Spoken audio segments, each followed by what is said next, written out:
Hoy vamos a meternos de lleno en una de las historias más potentes que existen, el libro del Éxodo. Y es que lo tiene todo, ¿no? Opresión, un rescate que parece imposible y al final, el nacimiento de toda una nación a través de un pacto. Y todo arranca con esta pregunta, que es clave para entender lo que viene. Pensemos un momento. ¿Qué pasa cuando un pueblo entero, sometido, ya no puede más? Cuando el sufrimiento es tan grande, ¿qué pasa? Y si la salida no viene de su propia fuerza, sino de algo tan simple y a la vez tan poderoso como un lamento que alguien escucha. Y esta cita es tremenda. De entrada, nos pone las cartas sobre la mesa. La ayuda que va a llegar, esta redención, no es porque se la hayan ganado, ¿eh? No es un premio por ser los mejores. No, es un acto de pura gracia, una respuesta directa a ese gemido, a ese sufrimiento. Y ese es el corazón, el punto de partida de todo el relato.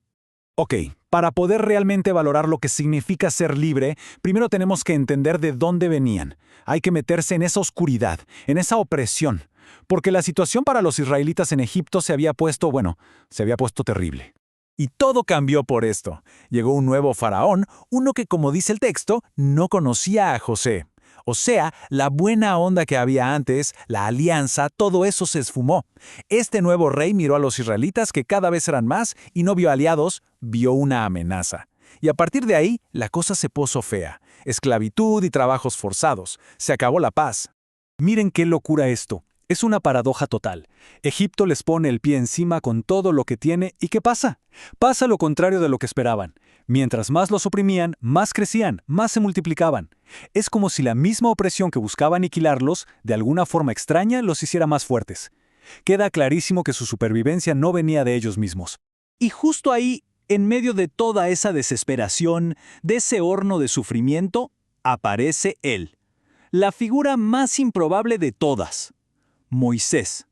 Pero ojo, que su camino para convertirse en el líder que conocemos no va a ser nada fácil, y para nada voluntario, ¿eh?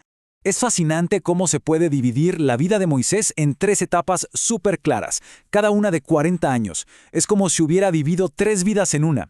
Primero, imagínense, 40 años como príncipe en el palacio, con todo el poder y la educación del imperio más grande de la época.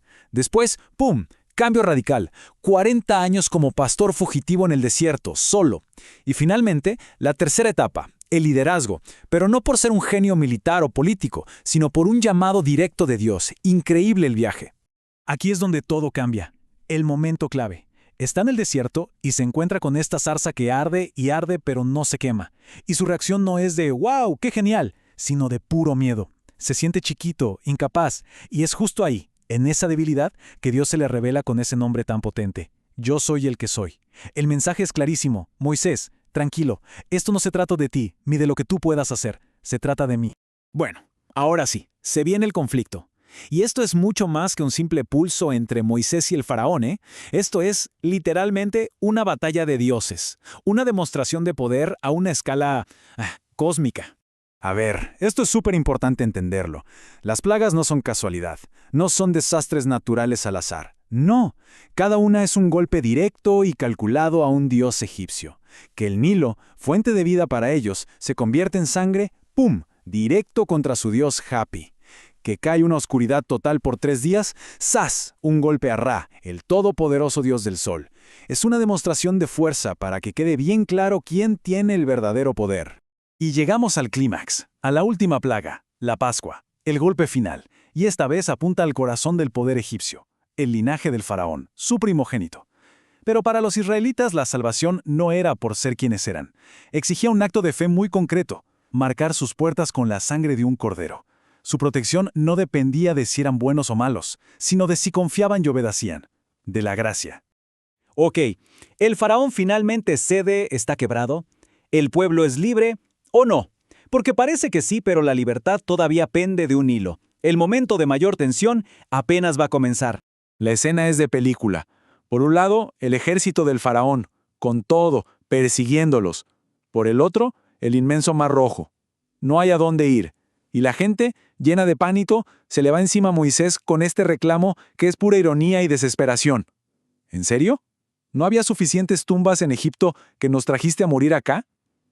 Creían que los habían sacado solo para verlos morir.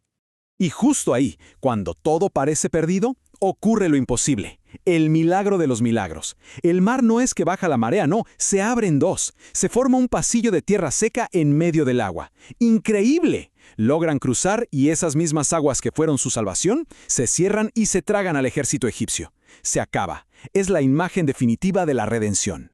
Pero la historia no termina con el escape. De hecho, apenas empieza. Ahora el viaje deja de ser solo físico y se vuelve espiritual. Salir de la esclavitud no era la meta final, era el punto de partida. Porque ahora, en el Sinaí, esa masa de gente va a empezar a convertirse en una verdadera nación. Este contraste es clave para entender todo lo que sigue. Por un lado está la ley, lo que van a recibir en el Sinaí. Es un estándar perfecto que te dice esto es lo que se exige. Y por el otro está la gracia, lo que ya vivieron al ser liberados de Egipto. La gracia no exige, sino que regala la justicia. La ley te muestra el estándar de Dios, la gracia te muestra su amor que rescata.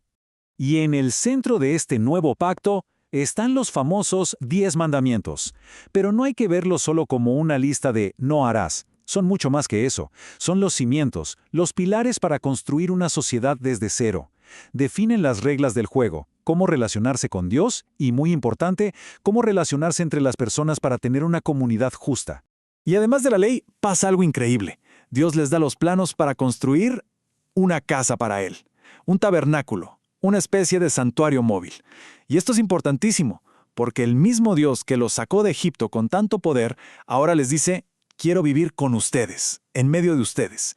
Y cada objeto ahí dentro, el arca, el altar, todo tenía un significado profundo sobre esa relación. Muy bien, después de todo este viaje tan intenso, la pregunta es, ¿y qué? ¿Qué nos queda de todo esto? ¿Cuál es el legado de esta historia de liberación? Si lo resumimos en unas pocas ideas clave, podríamos decir esto. Primero, la redención fue un regalo, no algo ganado. Segundo, ser libre no es solo escapar de algo malo, sino tener un propósito. Y la ley les dio ese marco. Y quizá lo más importante, la idea central de un Dios que no se queda en el cielo, lejano, sino que quiere estar cerca, vivir en comunidad. Y para cerrar, queda esta pregunta flotando en el aire. Porque al final, el Éxodo nos enseña que la verdadera libertad no es solo dejar de ser esclavo de alguien, es ser libre para algo. Es pasar de una vida donde no decides nada a una vida de servicio, con un propósito. Y esa pregunta es así que sigue resonando hasta el día de hoy.